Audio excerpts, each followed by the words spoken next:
The first time I heard my own voice talking back to me, I thought it was just the apartment's weird acoustics. You know how some places just feel off? This studio had that vibe from day one. Cheap rent in downtown Portland should have been my first red flag, but I was broke and desperate. The landlord, Mr. Chen, had this nervous laugh when he handed me the keys. Previous tenant left suddenly, he said, avoiding my eyes. Very suddenly. The walls were thin as paper, painted that depressing shade of beige that screams, "We've given up." But what really got to me was the silence. In a building packed with 20 units, I never heard my neighbors. No footsteps, no music, no arguments. Just this heavy, suffocating quiet that pressed against my eardrums like cotton. I work from home doing transcription services. 8 hours a day, I listen to other people's words and type them out. Doctors' notes, legal depositions, corporate meetings where middle managers use 30 words to say nothing. It's mind-numbing work, but it pays the bills and keeps me isolated, which I prefer. 3 weeks in, that's when things started getting weird. I was transcribing a deposition about a slip and fall case when I heard my own voice coming through my headphones. Not the voice on the recording, my actual voice saying the exact words I was typing. The plaintiff alleges negligence on the part of the defendant. I ripped off the headphones and spun around. Empty apartment, just me, my laptop, and the suffocating beige walls staring back. I chalked it up to fatigue. Too much coffee, not enough sleep. The usual suspects, but it happened again the next day, and the day after that. Always when I was deep in transcription work, always my voice echoing back the words I was processing. Sometimes there was a delay, like a bad phone connection.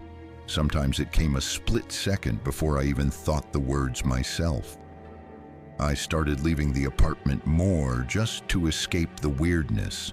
The coffee shop downstairs became my refuge.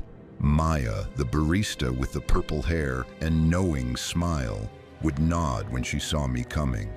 "The usual?" she'd ask, already reaching for the largest cup they had. "You ever notice anything strange about the building?"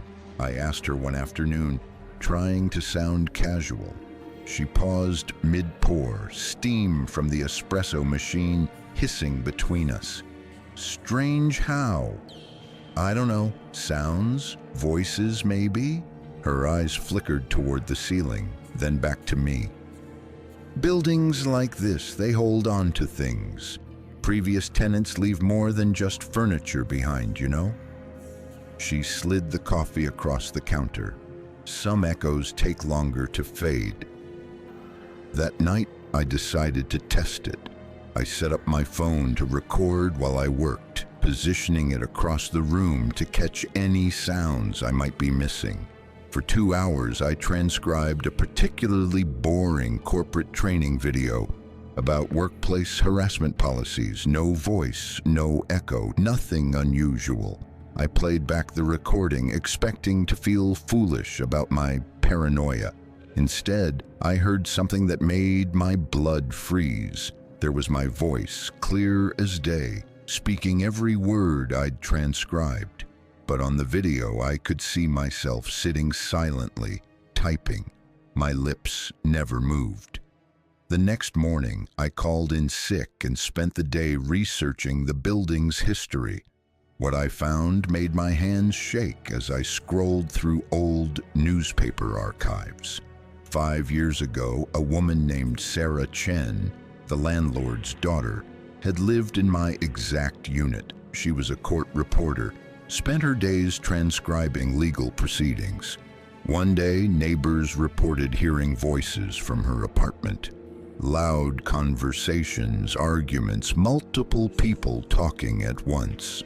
When police broke down the door, they found her sitting at her desk, headphones on, transcribing a case that had ended 3 months earlier.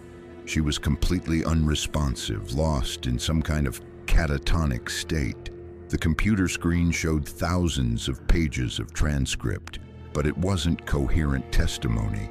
It was fragments, pieces of different cases mixed together, creating conversations between people who had never met.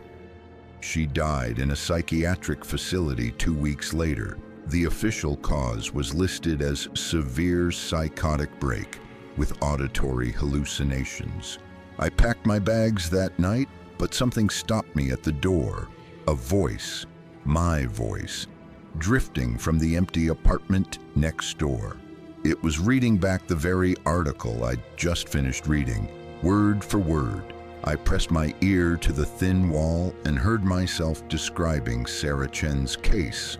My own inflection, my own pauses for breath. That's when I understood. The building wasn't haunted by Sarah, it was haunted by the act itself. The endless cycle of listening and repeating, absorbing voices until you can't tell which thoughts are yours and which belong to strangers. The walls had soaked up 5 years of her transcription work. Every word she'd ever typed still echoing in the spaces between the studs and drywall. I'm still here 3 months later. I know I should leave, but where would I go? The voices follow me now. In the grocery store, I hear myself reading price tags aloud. Walking down the street, my voice narrates the conversations of passing strangers. Even in my dreams, I'm transcribing testimonies from trials that never happened, depositions given by people who don't exist. Maya doesn't work at the coffee shop anymore. When I asked the new barista what happened to her, he looked confused. Purple hair. I've been here 2 years, man.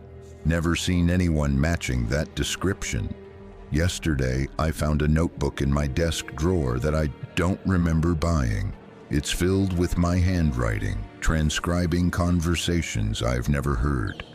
The latest entry is a dialogue between 2 people discussing a case about a transcriptionist who lost her mind in a downtown apartment building.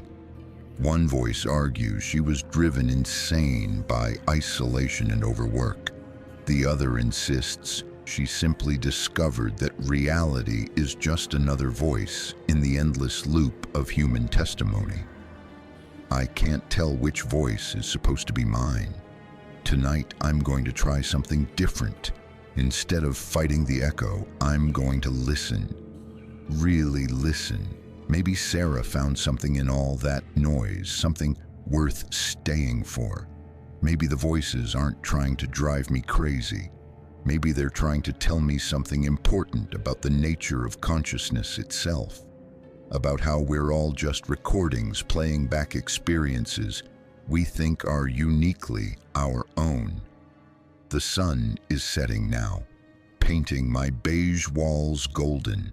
I can hear my neighbor getting ready for work.